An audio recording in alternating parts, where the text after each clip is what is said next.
আমাদের জীবনে এমন কিছু সময় আসে যখন দেয়ালে পিঠ থেকে যায়, যখন আমাদের নির্দিষ্ট চাওয়া পূরণ করা ছাড়া আর বিকল্প কোনো পথ সামনে খোলা থাকে না। এ ধরনের পরিস্থিতিতে আল্লাহ রাব্বুল আলামিনের কাছে আমাদের মনের একান্ত কামনা বাসনাগুলোকে পূরণ করবার জন্য একটি বিশেষ পথ বাতলেছেন আমাদেরকে প্রিয় নবী সাল্লাল্লাহু আলাইহি ওয়াসাল্লাম, আর সেটি হলো ইসমে আযম। ইসমে আযম মানে হলো মহান নাম। আল্লাহ রাব্বুল আলামিনের এই ইসমে আযম তথা মহান নামের মাধ্যমে কোনো কিছু চাওয়া হলে তিনি সেটা পূরণ করেন। এই নামের মাধ্যমে আল্লাহকে ডাকা হলে তিনি সেটাকে সাড়া দেন। এ মর্মে নবী আলাইহিস সালামের অনেকগুলো হাদিস রয়েছে।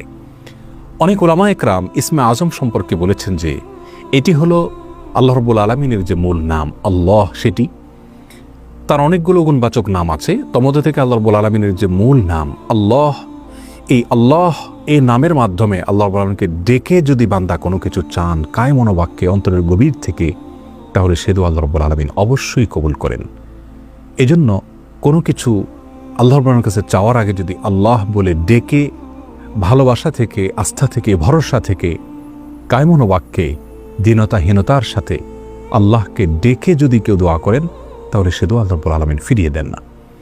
ইসমে আযম সম্পর্কে আরও নির্দিষ্ট করে আমরা নবী আলাইহিস সালামের যে হাদিসটি দেখতে পাই, সেটি তিরমিজিতে বর্ণিত হয়েছে, আরও বিভিন্ন হাদিসের কিতাবে বর্ণিত হয়েছে। সে হাদিস সম্পর্কে বিশ্ববিখ্যাত হাদিসবিদ হাফেজ ইবনে হাজার আল আসকালানী রাহিমাহুল্লাহ ফাতহুল বারীতে লিখেছেন যে ইসমে আযম সম্পর্কে সবচেয়ে বিশুদ্ধতম হাদিস ছিল এটি। আর সেটি হলো এই যে বুরায়দা রাদিয়াল্লাহু আনহু বর্ণনা করেছেন, এক ব্যক্তি নামাজের মধ্যে একবার কিছু বাক্য বলে উঠলেন। নবী সাল্লাল্লাহু আলাইহি সাল্লাম তার কথাগুলো শুনলেন। তিনি বলে উঠলেন, আল্লাহুম্মা ইন্নী আসআলুকা বিআন্নী আশহাদু আন্নাকা আনতাল্লাহ লা ইলাহা ইল্লা আনত আল আহাদুস সামাদ আল্লাযী লাম ইয়ালিদ ওয়া লাম ইউলাদ ওয়া লাম ইয়াকুল লাহু কুফুয়ান আহাদ।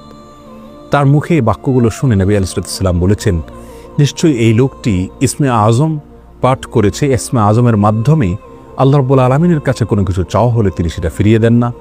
এর মাধ্যমে আল্লাহকে ডাকলে তিনি অবশ্যই তাতে সাড়া দেন।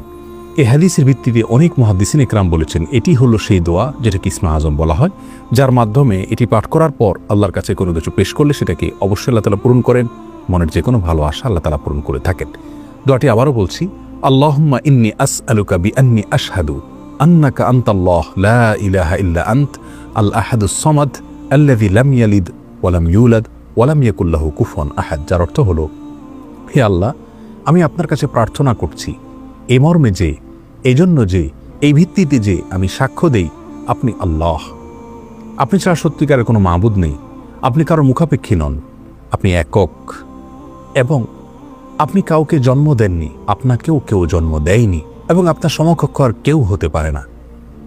এই বাক্যগুলো পাঠ করে আল্লাহ রাব্বুল আলামিনের কাছে কোনো চাওয়া পেশ করলে তিনি অবশ্যই সেটি পূরণ করেন। কেউ যদি অত্যন্ত সংক্ষেপে ইসমে আযমের মাধ্যমে দোয়া করতে চান, তাহলে তিনি আল্লাহ রাব্বুল আলামিনের প্রতি আন্তরিকতা, ভালোবাসা, শ্রদ্ধা, বিশ্বাস, ভক্তি এবং ভরসা রেখে আল্লাহকে ডেকে ডেকে মায়ার সাথে, মমতার সাথে, আল্লাহর অনুগ্রহগুলোর কথা স্মরণ করে আল্লাহকে ডেকে ডেকে তার মনের চাওয়াগুলো পূরণ করবেন।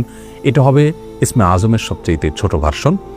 আর যদি কারোর হাতে সময় থাকে, তাহলে তিনি ইসমে আযমের যে দোয়াটি আমরা কথা বলেছি, আল্লাহুম্মা ইন্নী আসআলুকা বিআন্নী আশহাদু আন্নাকা আনতাল্লাহ লা ইলাহা ইল্লা আনত আল আহাদুস সামাদ আল্লাযী লাম ইয়ালিদ ওয়া লাম ইউলাদ ওয়া লাম ইয়াকুল লাহু কুফুয়ান আহাদ। এই দোয়াটা তিনি পাঠ করবেন, করে আল্লাহর কাছে তার চাওয়া পেশ করবেন। জীবনের কঠিন মুহূর্তগুলোতে বিশেষ করে এই ইসমে আযম পাঠ করে আল্লাহ রাব্বুল কাছে দোয়া করব, সেটা অবশ্যই আল্লাহ তাআলা কবুল করবেন যদি দোয়ার মৌলিক শর্তগুলো আমরা পূরণ করে থাকি। হালাল বক্ষণ করা, কায় মনোবাক্যে দোয়া করা এবং দোয়ার ক্ষেত্রে আন্তরিকতা এবং ঐকান্তিকতা থাকা, এই বিষয়গুলোকে যদি খেয়াল করে আমরা দোয়া করি, ইনশাআল্লাহ বিইذনিল্লাহ আল্লাহ তাআলা আমাদের সে দোয়া পূরণ করবেন। কোনো কারণে সে দোয়া যদি পূরণ হতে আমরা না দেখি, তাহলে সন্দেহাতীতভাবে আমাদের বিশ্বাস রাখতে হবে এটা পূরণ এই মুহূর্তে না হওয়ার মাঝে আমাদের জন্য কল্যাণ নিহিত আছে। আল্লাহ তাআলা এর বিনিময় আমাদেরকে আখিরাতে দিবেন। এছাড়াও দোয়া ইউনূসের মাধ্যমে লা ইলাহা ইল্লা আনতা সুবহানাকা ইন্নী কুনতু মিনাজ জালিমিন, এটা পাঠ করেও যদি কেউ দোয়া করেন, তার মাধ্যমে আল্লাহ রাব্বুল দোয়া কবুল করেন। এবং হাদিস বর্ণিত হয়েছে আল্লাহ তাআলা আমাদের সবাইকে ইসমে আযমের মাধ্যমে আল্লাহর কাছে জীবনের কঠিন মুহূর্তগুলোতে দোয়া পেশ করার তৌফিক দান করুন।